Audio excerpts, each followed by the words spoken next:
वर्षानुवर्ष धनगर समाजाचा आरक्षणाचा प्रश्न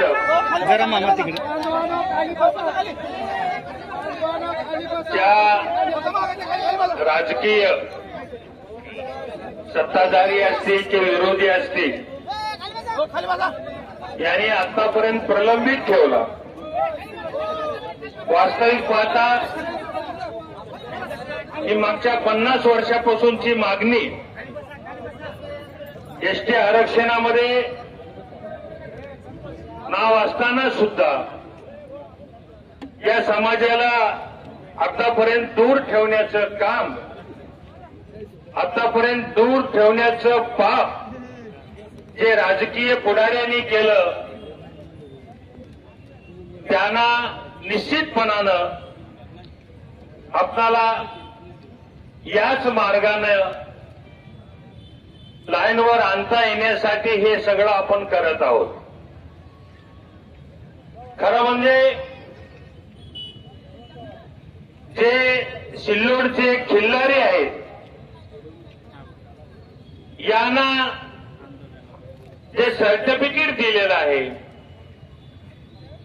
त्याची व्हॅलिडिटी सुद्धा झालेली आहे। वास्तविक पाहता या खिल्लाऱ्यांच्या प्रमाणपत्राचा आधार घेऊन माननीय उच्च न्यायालयाने या समाजाला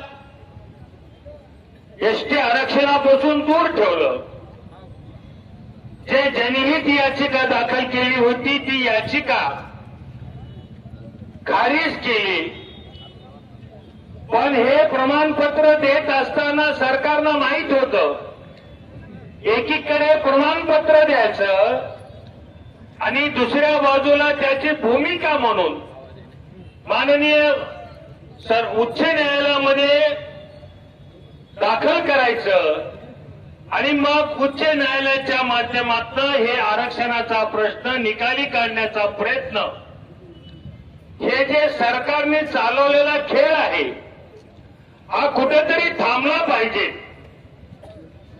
खरं वास्तविक पाहता हे खिल्लाऱ्यांचं जे प्रमाणपत्र दिलेलं आहे याच्या संदर्भात सरकारने माननीय उच्च न्यायालयामध्ये आपली जी मागणी ठेवली होती, जे म्हणणं दाखल केलं होतं, त्या म्हणण्यामध्ये त्यांचं असं म्हणणं की धनगर नावाची जात या महाराष्ट्रामध्ये अस्तित्वात नाही आणि इकडं धनगराच्या खिल्लाऱ्यांच्या प्रमाणपत्राला मान्यता द्यायची, ही जी ड्युएल भूमिका आहे, ड्युएल पॉलिसी आहे सरकारची, हीच पॉलिसी आपणाला वंचितपासून दूर, आरक्षणापासून दूर ठेवत आहे। म्हणून बांधवांनो, सरकारच्या या लपंड डावाला आपण ओळखलं पाहिजे। खरं म्हणजे मी या ठिकाणी खरं दुर्दैवानं मी आपल्या पुढे नमूद करू इच्छितो, सरकारमध्ये आपलं कुणीच नाहीये, सरकारमध्ये आमचं कुणीच नाहीये आणि धनगर समाजाचा कोणही नाही असं म्हटलं तर काही चुकीचं ठरणार नाही। ना सरकारमध्ये आहे, ना कुठल्या प्रशासकीयामध्ये आहे, ना कुठे राजकारणात आहे। म्हणून हा एक खऱ्या अर्थानं या समाजाला दुर्लक्षित ठेवणं हाच एक प्रमुख उद्देश शासनाचा आहे असं आम्हाला वाटते। माननीय हायकोर्टामध्ये निकाल विरोधात गेला, त्याच्यानंतर आमच्यापैकीच एका माणसाला, सरकारमधल्या एका माणसाने लाचलुचपत देऊन त्या एकट्याला पिटिशन करायला लावलं सर्वोच्च न्यायालयामध्ये आणि ते पिटिशन रद्दबातल करायला लावलं। म्हणजे हे सरकार एकीकडे अशा पद्धतीने वागतंय, म्हणजे बाप भीक मागू देत नाही आणि आई जेवायला देत नाही, अशा प्रकारची भूमिका या सरकारची आहे।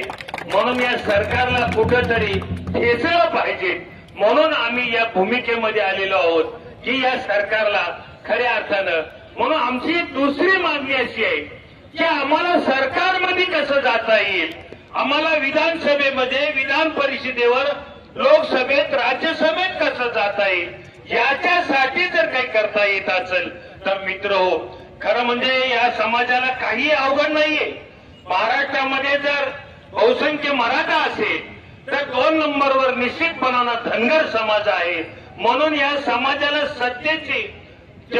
सत्तेपासून जेवढं दूर ठेवता येईल तेवढं ठेवण्यासाठी सातत्यानं आपण प्रयत्नशील राहूया.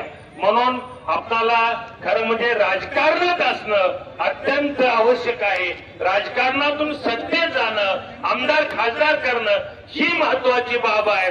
आपण असे अनेक जरी आंदोलनं केली, मागच्या 40 वर्षात आंदोलनं करतच आलेले आहोत, पण त्याला कुठेही हे सरकार साथ देत नाही.